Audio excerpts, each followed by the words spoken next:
नमस्कार दोस्तों, legal 24x7 में आप सभी का बहुत बहुत स्वागत है। आज हम इस वीडियो में बात करने वाले हैं एक सुपर चोर की, जिसको भारत का चार्ल्स सोबराज कहा जाता है। इसके ऊपर एक मूवी वेब सीरीज थी, जॉली एलएलबी 2 शायद, उसमें भी इसका जिक्र है। नेटफ्लिक्स की वेब सीरीज है। तो कहानी होती है धनीराम मित्तल की। शुरू ये हरियाणा में जो है एक जगह थी, वहां पे रहा करते थे।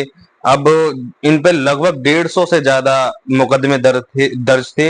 इन पर अलग अलग शहरों से, भारत के अलग अलग शहरों से, कई राज्यों से 1000 से ज्यादा जो है कारें चुराने का मुकदमा इन पर दर्ज था। और इनकी एक खूबी थी, ये किसी की भी लिखावट की हूबहू नकल करना जानते थे। अब ये 2024 में इस दुनिया से तो जा चुके हैं, मगर इनके किस्से कहानी बड़े ही मशहूर हैं। जब इन्होंने एक फर्जी जज बन के लगभग 200 से ज्यादा लोगों को जमानत दे दी, और इसमें ज्यादातर उनके दोस्त या चोर यार जो उनके साथ मिलकर चोरी किया करते थे वो शामिल थे। तो शुरू करते हैं। अगर आप हमारे चैनल पर पहली बार नए हैं तो आपसे रिक्वेस्ट है कि आप सब्सक्राइब जरूर करिएगा। अब जरा सोच कर देखिए, अखबार के पन्नों में आपको खबर पढ़ने को मिले कि एक ही दिन में एक ही कोर्ट ने 2 महीने के भीतर लगभग 2000 से ज्यादा मुलजिमों को जमानत दे दी, तो आपको लगेगा कि कोर्ट अपना बहुत तेजी से काम कर रही है। मगर आप ये भी सोच सकते हैं, शायद इन मुलजिमों के खिलाफ कोई पुलिस को सबूत ही नहीं मिले होंगे जिससे कि उनको जमानत मिल गई। तो लेकिन क्या आप सोच सकते हैं कि जमानत देने वाला जो व्यक्ति था या जज था, वो असली था ही नहीं बल्कि नकली जज था। और जिन जिन मुलजिमों को उसने जमानत दी वो जो है सारे उसके दोस्त या फिर साथी थे। जी हाँ दोस्तों, ये कोई काल्पनिक घटना नहीं है, ये एक हकीकत है जिस शख्स ने नकली जज बनकर ये फैसले सुनाए, उस व्यक्ति का नाम था धनीराज मित्तल। धनीराम को भारत का चार्ल्स सोबराज कहा गया। वो ही बहुत शातिर चोर जो विदेशों में चार्ल्स सोबराज के नाम से मशहूर था। अगर आप इंटरेस्टेड हो तो उसकी भी मैं कहानी अगले वीडियो में लेकर आ जाऊंगा, मगर हाल फिलहाल इस वीडियो में हम बात करेंगे धनीराम मित्तल की।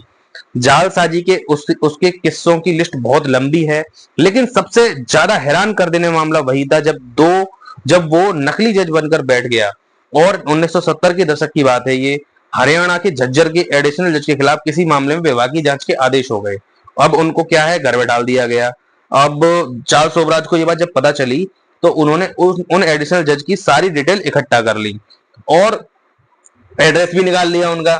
अब जब एड्रेस मिल गया तो उनको जो है चार्ल्स सोबराज ने एक हाई कोर्ट जो था वहां का, हरियाणा का, उस हाई कोर्ट से एक लेटर भेज दिया उनके एड्रेस पे, जिसपे ये कहा गया कि जब तक आपके खिलाफ विभागीय जांच चल रही है तब तक आप 2 महीने के लिए छुट्टी पर भेजा जाता है। आदेश के मुताबिक एडिशनल जज ने 2 महीने के लिए कोर्ट जाना बंद कर दिया। ऑब्वियसली हाई कोर्ट से आदेश आएगा तो जज नहीं जाते। अब ये चिट्ठी एडिशनल जज के पते पर धनीराम मित्तल ने भेजी थी। धनीराम के अंदर एक बहुत ज्यादा हुनर था कि वो हस्ताक्षर बिल्कुल हूबहू कर लेता था, और मोहर बनवाना उसके लिए बहुत छोटी सी बात थी। अब धनीराम ने एक चिट्ठी हरियाणा हाईकोर्ट की तरफ से झज्जर जिला कोर्ट में भेजी। मतलब एक चिट्ठी जो जिनके ऊपर जांच बैठी थी उनको भेजी, और एक चिट्ठी झज्जर की जो कोर्ट थी उसको भेजी। उसमें ये लिखा था कि हम जब तक ये कोर्ट वैकेंट है तब तक एक नए जज को नियुक्त कर रहे हैं, और ये जज आकर तब तक जो है इस पद को संभालेंगे और जो भी न्यायालय है, न्यायालय की जो कार्रवाई है उसमें मदद करेंगे। अब जब वो चिट्ठी रिसीव हुई उसके अगले ही दिन काला कोट पहनकर धनीराम मित्तल जी पहुंच गए, ड्रेस पहनकर जज की।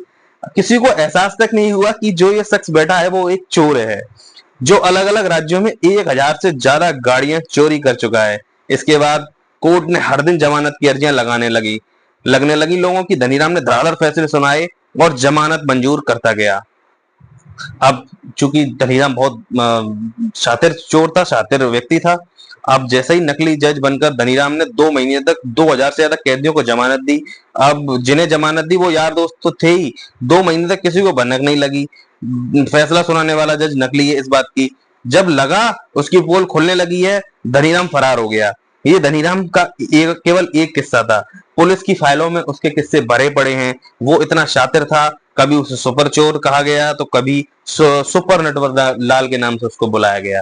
अगर आप नटवर लाल के किस्से भी सुनना चाहते हैं तो आप कमेंट बॉक्स में नटवर लाल स्पैम कर दीजिएगा। अगर ये स्टोरी आपको अच्छी लगी तो हमारे इस वीडियो को लाइक करिएगा, साथ ही चैनल को सब्सक्राइब करिएगा। अगर आपके मन में कोई डाउट है, लीगल डाउट है, तो आप हमारे लीगल 24x7 इंस्टाग्राम पेज है उसको भी फॉलो किए बिना मत जाइएगा। Thank you very much.